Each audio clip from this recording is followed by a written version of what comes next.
सांवले सपनों की याद। सुनहरे परिंदों के खूबसूरत पंखों पर सवार सांवले सपनों का एक हुजूम मौत की खामोश वादी की तरफ अग्रसर है। कोई रोक टोक सके? कहाँ संभव है। इस हुजूम में आगे आगे चल रहे सालिम अली अपने कंधे पर सैलानियों की तरह अपने अंतहीन सफ़र का बोझ उठाए। लेकिन यह सफ़र पिछले तमाम सफ़रों से भिन्न है।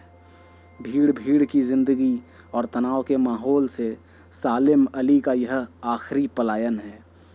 अब तो वो उस वन पक्षी की तरह प्रकृति में विलीन हो रहे हैं जो ज़िंदगी का आखिरी गीत गाने के बाद मौत की गोद में जा बसा हो। कोई अपने जिस्म की हरारत और दिल की धड़कन देखकर भी उसे लौटाना चाहे तो वह पक्षी अपने सपनों के गीत दोबारा कैसे गा सकेगा।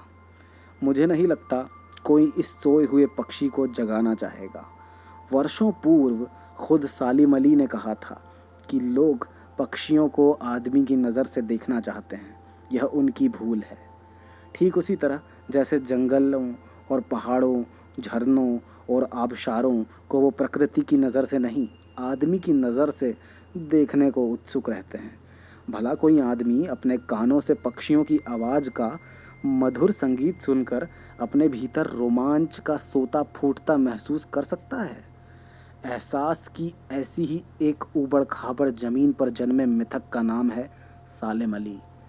पता नहीं इतिहास में कब कृष्ण ने वृंदावन में रासलीला रची थी और शोख गोपियों को अपनी शरारतों का निशाना बनाया था।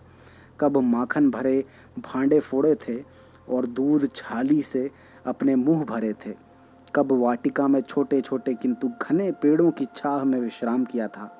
कब दिल की धड़कनों को एकदम से तेज करने वाला अंदाज में बंसी बजाई थी। और पता नहीं कब वृंदावन की पूरी दुनिया संगीतमय हो गई थी। पता नहीं यह सब कब हुआ था, लेकिन कोई आज भी वृंदावन जाए तो नदी का सांवला पानी उसे पूरे घटनाक्रम की याद दिला देगा। हर सुबह सूरज निकलने से पहले जब पतली गलियों से उत्साह भरी भीड़ नदी की ओर बढ़ती है तो लगता है जैसे उस भीड़ को चीर कर अचानक कोई सामने आएगा और बंसी की आवाज़ पर सब किसी के कदम थम जाएंगे। हर शाम सूरज ढलने से पहले जब वाटिका का माली सैलानियों को हिदायत देगा तो लगता है जैसे बस कुछ ही क्षणों में वो कहीं से आ टपकेगा और संगीत का जादू वाटिका के भरे पूरे माहौल पर छा जाएगा। वृंदावन कभी कृष्ण की बांसुरी के जादू से खाली हुआ है क्या? मिथकों की दुनिया में इस सवाल का जवाब तलाश करने से पहले एक नज़र कमज़ोर काया वाले उस व्यक्ति पर डाली जाए जिसे हम सालिम अली के नाम से जानते हैं।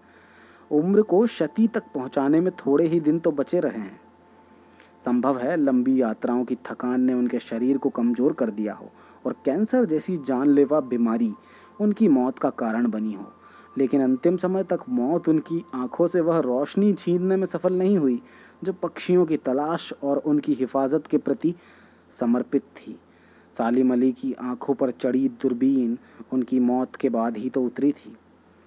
उन जैसा बर्ड वॉचर शायद ही कोई हुआ हो, लेकिन एकांत क्षणों में सालिम अली बिना दूरबीन भी देखे गए हैं। दूर क्षितिज तक फैली ज़मीन और झुके आसमान को छूने वाली उनकी नज़रों में कुछ कुछ वैसा ही जादू था जो प्रकृति को अपने घेरे में बांध लेता है। सालिम अली उन लोगों में थे जो प्रकृति के प्रभाव में आने की बजाय प्रकृति को अपने प्रभाव में लाने के कायल होते हैं। उनके लिए प्रकृति में हर तरफ एक हंसती खेलती रहस्य भरी दुनिया पसरी थी। वह दुनिया उन्होंने बड़ी मेहनत से अपने लिए गढ़ी थी। इसके गढ़ने में उनकी जीवन साथी तहमीना ने काफ़ी मदद पहुंचाई थी। तहमीना स्कूल के दिनों से उनकी सहपाठी रही थी।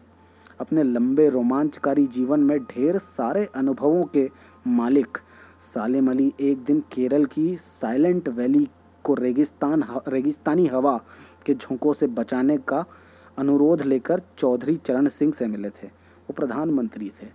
चौधरी साहब गांव की मिट्टी पर पड़ने वाली पानी की पहली बूंद का असर जानने वाले नेता थे। पर्यावरण के संभावित खतरों को जो चित्र सालिम अली ने उनके सामने रखा उसने उनकी आंखें नम कर दी थी। आज सालिम अली नहीं है, चौधरी साहब भी नहीं है। कौन बचा है? जो अब सोंधी माटी पर उगी फसलों के बीच एक नए भारत की नींव रखने का संकल्प लेगा?